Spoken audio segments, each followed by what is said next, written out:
back to Author Notes. I'm Tanya E. Williams, and this is Behind the Book, the series where historical fiction authors join me to share the inspiration, research, and stories behind their novels. Today, I'm joined by Sharon Virts, best-selling historical fiction author, passionate historian, and the preservationist behind Selma, a rescued Virginia estate that plays its own role in her novels. Today, we're talking about Masque of Honor, Book 1 in her Fields of Honor series, inspired by the true 1819 Mason-McCarty duel, and by Sharon's own deep family roots in early Virginian history. It's a story of ambition, rivalry, and what it costs to defend one's honor when the man across the dueling field is family. I can't wait to get into it with Sharon, so let's begin. What nugget of history inspired Masque of Honor? So I found this book through the purchase of the house that we live in. Back in 2016, I'd seen this old abandoned house on Facebook. A girlfriend of mine from college had posted it, and she asked this rhetorical question of just who knows what this house is? And I'm thinking, I kind of recognize this place, but I don't really know what house it is, right? So when she said it was Selma, I was like, oh my goodness, I grew up just two and a half miles from that house. I knew the girls that had lived there, and it was this beautiful old, historic estate built by the Mason family. Thomas Mason, Armistead Mason, who was his grandson. They're descended, or he was the grandnephew of George Mason IV. And it was falling down, abandoned. The county was going to tear it down. I couldn't stand it. So my husband and I figured out who the owner was, approached the owner, ultimately made a deal with him, and he sold it to us. And as we were restoring the house, and if you've ever seen it online, you'll go, oh my God, what a mess of the house that place was. But as we were restoring it, the history of the house just became something I was fascinated with. Armistead Mason had been a hero in the War of 1812. And he was, according to urban legend, was this, wonderful man who was, killed in a duel by his rogue of a cousin and brother-in-law, a guy named Jack McCarty. And so when I was, telling the story about, how these men had fought this duel and what had happened in 1819, I'm on the board of the Middleburg Film Festival. And I was there talking to a friend of mine who's a screenwriter. His name is Anthony McCartan. He wrote The Darkest Hour and The Two Popes and The Theory of Everything and that.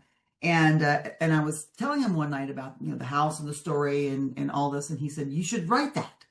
And I thought, you're just crazy. We'd been drinking a little bit. So I thought, oh. And then the next morning he came to me again and said, listen, seriously, I think you should write this. And I'll help you. I'll give you some advice. I'll help you do that. If it's really great, we'll make a movie out of it. Okay, yeah, whatever, Anthony. And but then the more I thought about it, the more I decided I need to write this story. And so that was in late 2017. And in 2018, I picked up a pencil, a pen, and my computer and started making notes. And ultimately, after about 3 months of research, put pen to paper on February 1st and started. But what's interesting is that when I started the project, I thought Armistead Mason was going to be the protagonist, that he was according to all the newspaper reports you read locally, he was the hero of the story and his brother-in-law was the rogue. But the more I read about Armistead, the more I read his own letters, his own correspondence, the more I learned about this man, the more I realized that he was indeed the aggressor, the antagonist of this fight.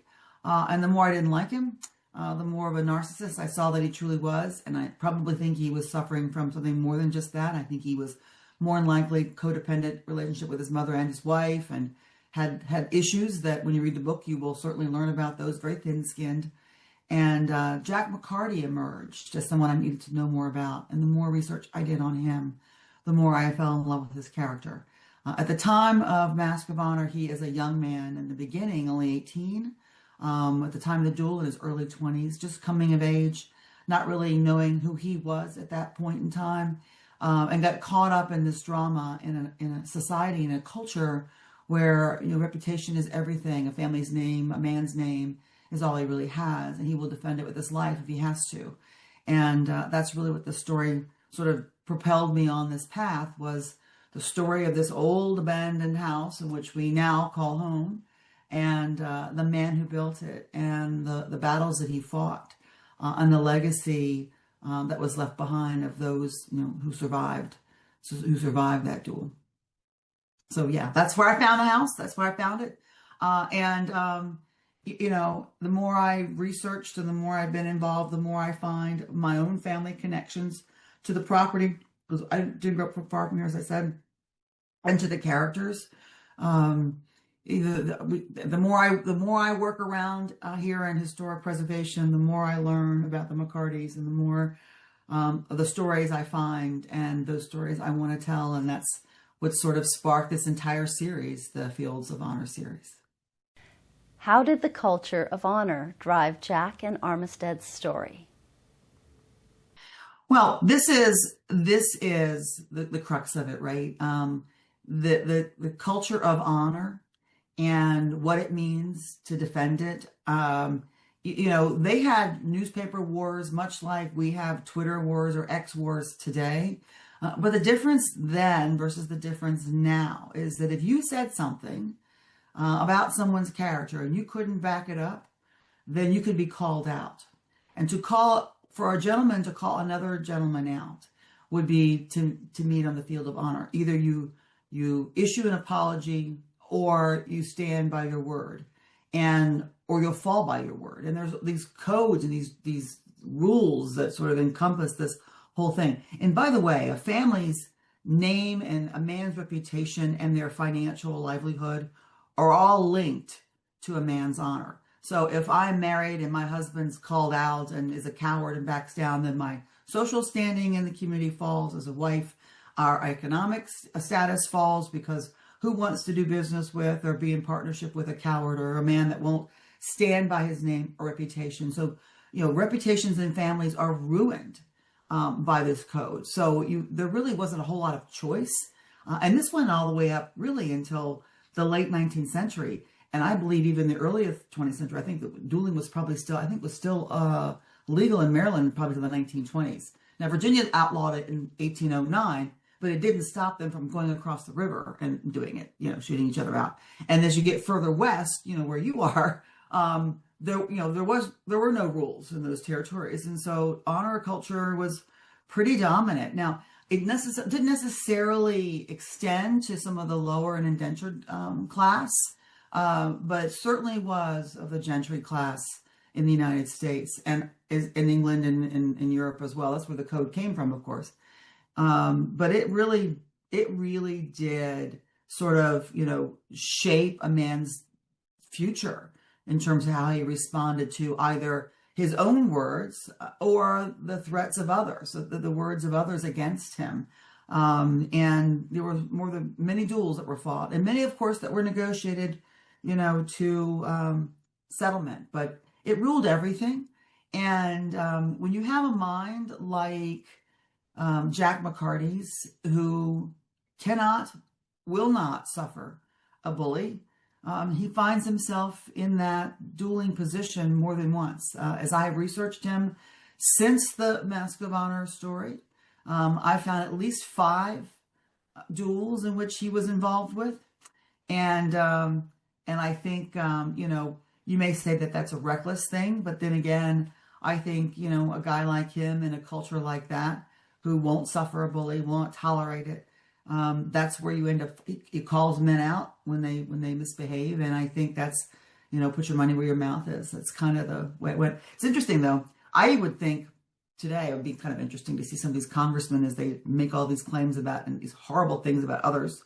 If these politicians had to stand on the field of honor to defend their name, maybe they wouldn't be so reckless with their words. I don't know.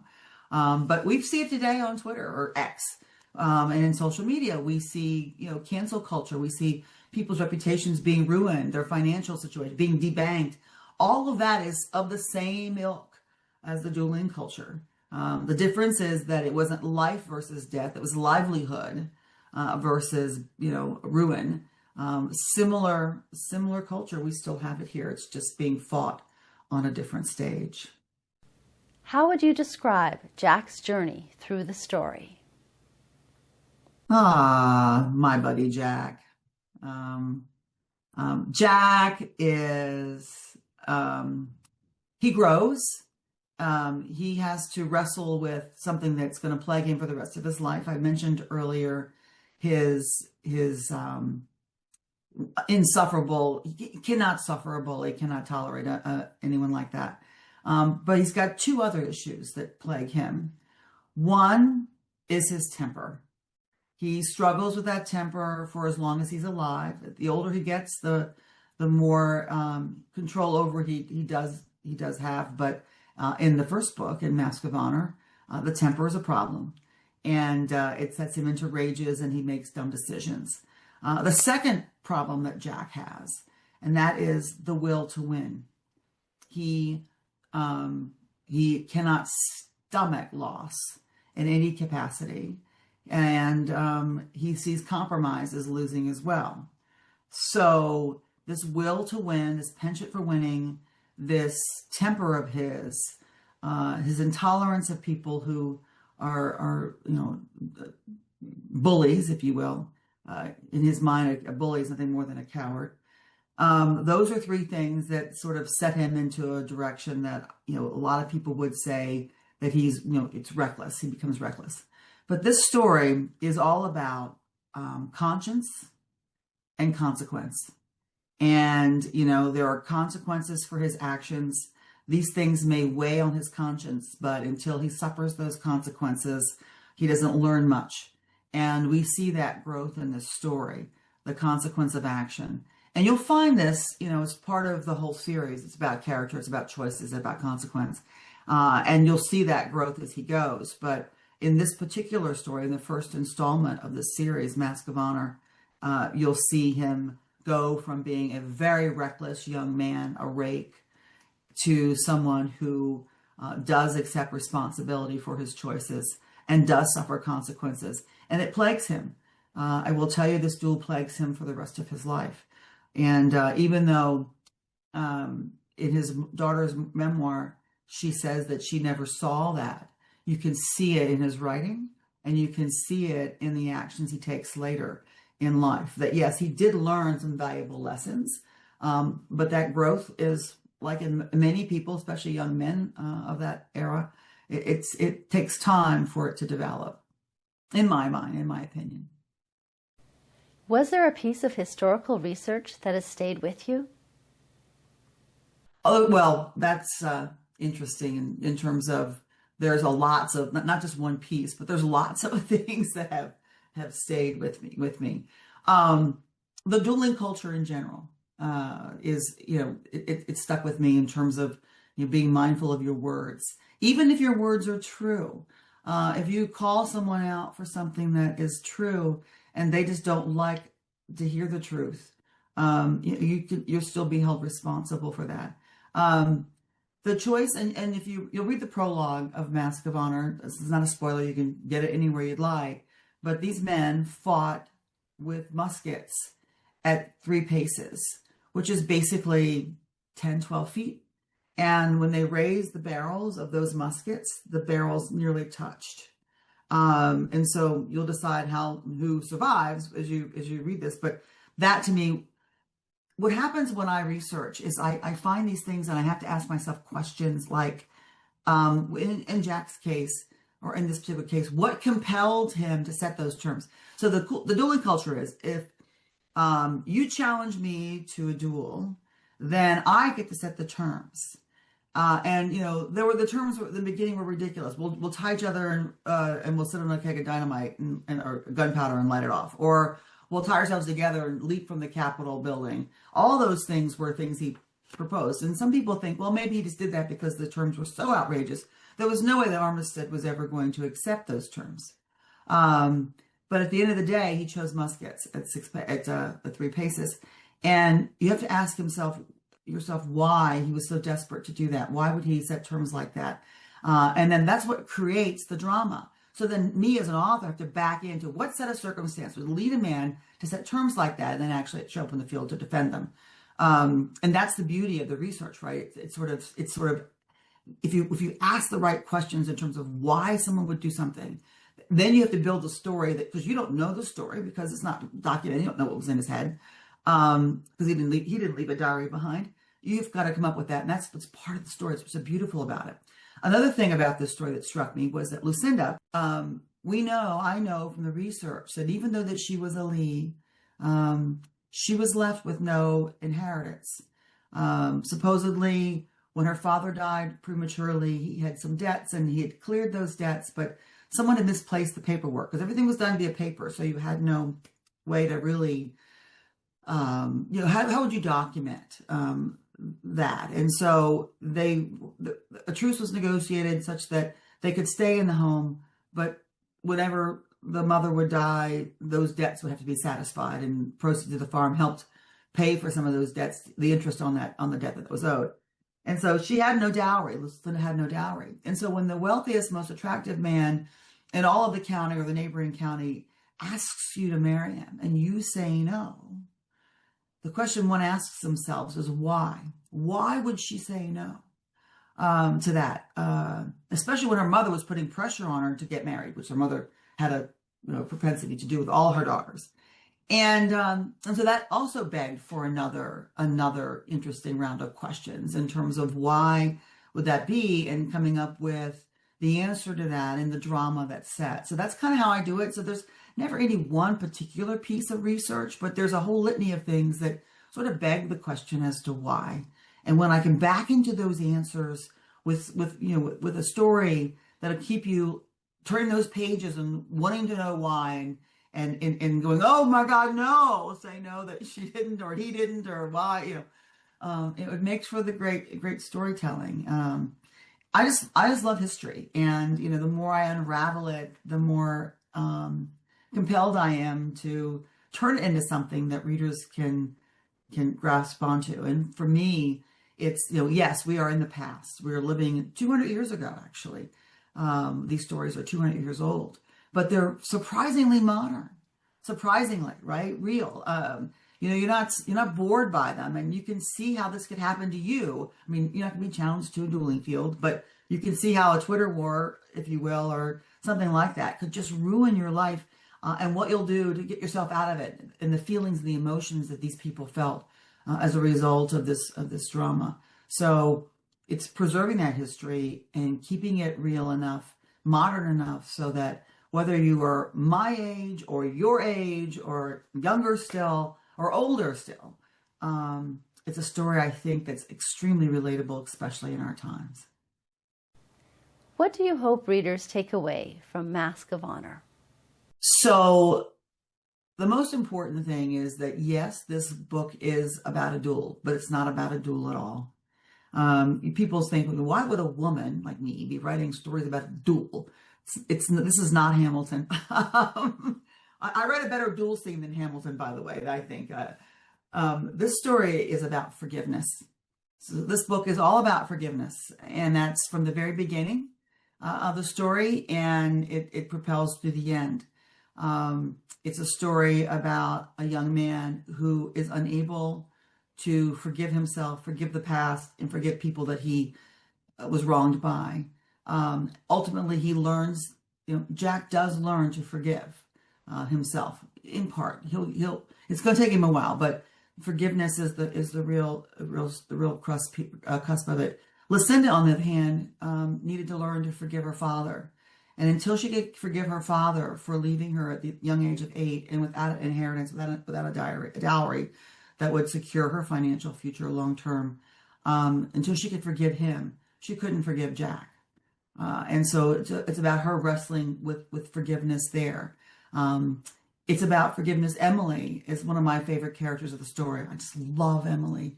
And you know what? She's she's an unsung character. I had no idea that she would become so strong in this book, and so pivotal in so many scenes. I love her.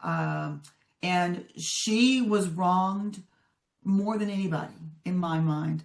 And she was so easy and quick to forgive, because she understood that if she didn't, it was a burden, a millstone that she'd be carrying, and she just didn't want to carry that. There's a line in there when she's talking to Lucinda at the end, toward the end of the story. And I'm not going to give any spoilers away, of course. But she looks her straight in the eye when Lucinda's really angry with Jack and she just can't let it go. She says to her, "So, which way would you rather be wrong?" And to me, that's something that I take all the time when I'm angry with somebody. If I'm right, then I'm still wrong, right? If I'm wrong, then I'm still wrong. I still hurt myself. So, holding grudges doesn't do anything for anyone, and that's what this is all about. And at the end, Armistead is a man who had no forgiveness in his body, none. And he paid that consequence for that. And he passed that on to his wife, Charlotte, which you'll see in later installments. At the end of her life, when she passes away in the 1840s, she asks to be buried in an unmarked grave, in real life, in an unmarked grave at Congressional Cemetery. And she never uttered Armistead's name again. So she never married again. She never uttered his name again. And she wanted no tombstone. And she did not want to be buried next to him. That tells me a lot about holding grudges and forgiveness. A woman that ended up with so much potential and future, so bitter and so burdened by her inability to turn her troubles and her hate and anger over to God and to let it go and to forgive. So this ultimately is a story about forgiveness. And I think it's something we all can learn from. So if you're thinking about, a book about a duel, yeah, the duel is the backdrop, but it's not about the duel at all. It's a story, a very human story about forgiveness. Sharon, thank you for sharing the story behind Masque of Honor and for letting us in on the family history and research that shaped it. If Jack and Armistead's story stayed with you, Masque of Honor is available at your favorite bookstore. And if you're curious where the story goes next, stay close. Sharon and I also talked about Bargains of Fate, Book 2 in the Fields of Honor series. And I'll be sharing that conversation here on Behind the Book very soon. Be sure to subscribe so you never miss an episode of Author Notes. Until next time, happy reading.